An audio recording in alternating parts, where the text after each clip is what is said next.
Hey, what's going on, guys? Welcome back for my double out-of-box review here for these two kits from the HD The Origin line. A couple more HD Zaku IIs from the line. This is the Zaku II, the red Comet version, and then as well as just the standard Zaku II that is the C6/R6 version of that. So again, I've pretty much reviewed this kit essentially a few times now already, so this is just going to be a kind of simple review of the two of these kits together because there's just very small differences in what you get with these kits from past versions. So I just want to cover basically what's new, what's different for these kits compared to old ones. And that's pretty much it. If you want to know like the full extent of all the articulation and everything about these kits and all of that, of course I covered that in previous videos. I'm not going to go over it again in this video because it's just all the same. But you can check out one of the previous reviews if you're interested in seeing more about that. And again, in case you guys missed the unboxing, these kits were sent to me by Zaku Cebu. They're a store down there in the Philippines, but they do ship worldwide, so check out their store if you want to see some of the stuff that they have to offer. They are currently also having a clearance sale there as well, so check that out if you want. The link is down below. So let me break it down for you guys, and we'll go through everything that these kits come with. So let's start off with the red Comet version here first, and the first thing is we've got the sticker sheet for that, of which I used basically some of the larger markings, but a lot of like the little lining bits and the smaller caution markings I didn't put on there. As you can see, the unfortunate thing about these stickers is that they look fine from a distance, but looking up close you can see the outline of the stickers on there, and it just doesn't really look all that good, especially on the darker color plastic here. Anyway, going through the weapons, the first thing we have here is the anti-ship rifle. It does have a sticker for the lens there, but it's not a foil sticker, it's just one of the ones on the sticker sheet we just saw, which don't really want to stay on there quite as good. They don't look as good as foil stickers, so I really wish that we would have got just at least a couple foil stickers at least, just for the lenses, for the cameras, for the weapons for this. They look much better. Those regular stickers just never really look good. Then we've got the bazooka, which the main handle moves forward and back, the secondary handle moves up and down, and the camera also moves up and down. The ammo pack is removable like that, and we do have two extra ammo packs here which can be connected onto the side of the shield. And then we also have the connector piece which will allow you to mount the bazooka onto the backpack. And then we have the heat hawk, both the active version and the inactive version, which has the peg which will allow you to plug that onto the side skirt. And then we have the action base adapter here for this. And then for hand options, aside from the two holding hands that he has there on at the moment, you also have an open left hand, which is basically for like a weapon support hand, and then a trigger finger hand for the weapons. Now as that's pretty much exactly everything that you would get with the original kit, the very first one in the line, the Zaku II that came out a long time ago. But now what we've got added into this kit is two different machine guns. So we have just the regular Zaku machine gun here, which does also include an extra ammo pack for that, which can be connected onto the skirt armor. Again, the camera can move up and down. The front handle can move side to side for a two-handed grip on that.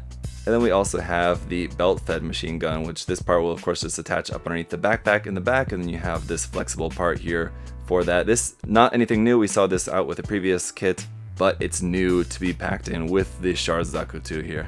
So as it is advertised as the definitive version of Zaku II, it pretty much is. I mean, it comes with pretty much everything you would want for that. There are some other more specialty weapons that have come out with different versions of the Zakus. For example, the giant axe that came out with the Black Tri-Stars version of the Zaku II, the high mobility type.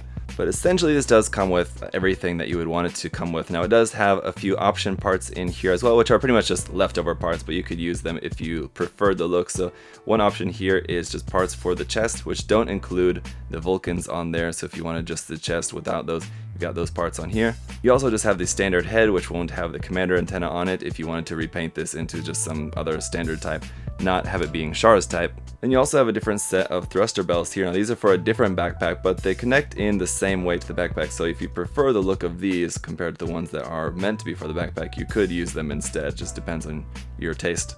And now for everything that comes with the C6/R6 type here, once again, the big anti-ship rifle, the big bazooka, and extra ammo clips for that, and the backpack connector, the active and inactive heat hawks, the open left hand and the trigger finger hand, the action base connector, and the belt-fed machine gun.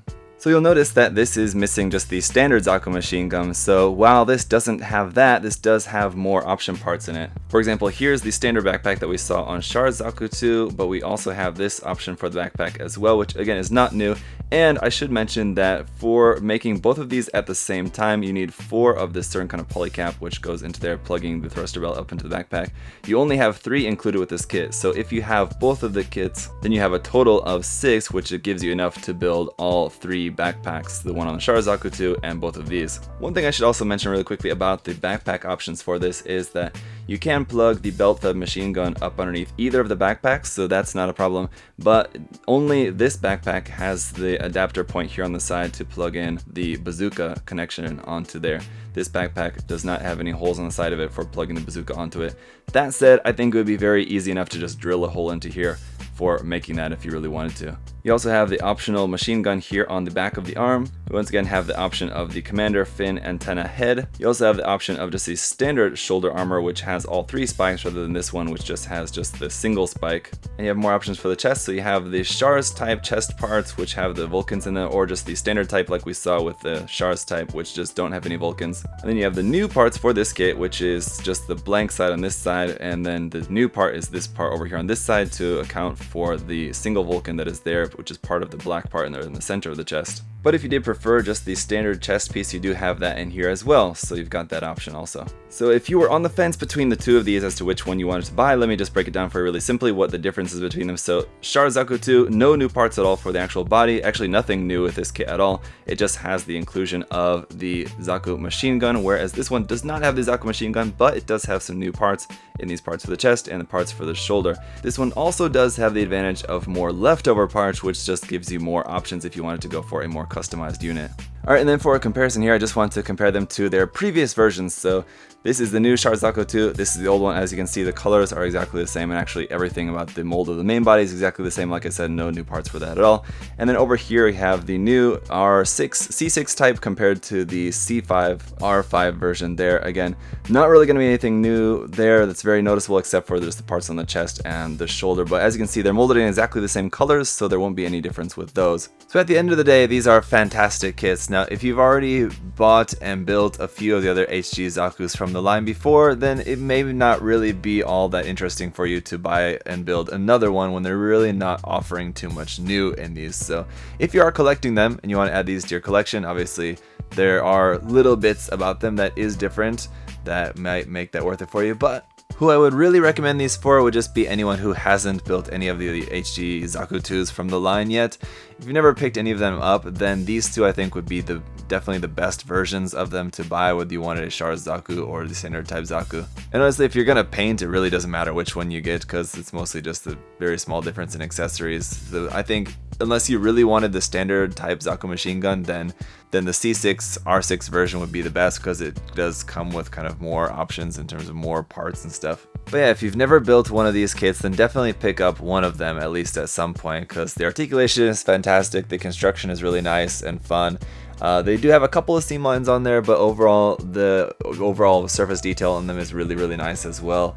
A lot of weapons to choose from. Whichever version you get a good handful of weapons that you have there to work with, and they just look great. They're really nice. There's very little to complain about with these kits, except for the fact that Bandai just keeps putting out more and more variations of them, and strangely enough, not premium Bandai variations. You would think that like just something like this could have easily just been a P Bandai variant, but at this point I kind of have to imagine that whether it's a P Bandai variant or a standard release, either way, Bandai couldn't have expected to really sell a whole lot of these, because at this point different versions of this kit have already been out for a couple years, and I don't know if there's really all that much excitement for people to go out and, you know, bust down the doors of stores in order to get their hands on the latest version of this, which really isn't offering a whole lot different. So I don't know if Bandai was really ever planning on selling a whole lot of these.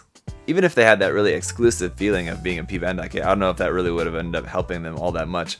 But anyway, what do you guys think about the kits? Leave your questions and comments there down below. Thank you so much for watching, and hope you guys have a great day. Hopefully this review is helpful or interesting for any of you who are wondering about the latest versions of these. I can't imagine we're going to be seeing too many more Zaku IIs from the HG The Origin line, but you never know. Hey, with that, I'll wrap up the review, guys. I'll see you next time. Bye-bye.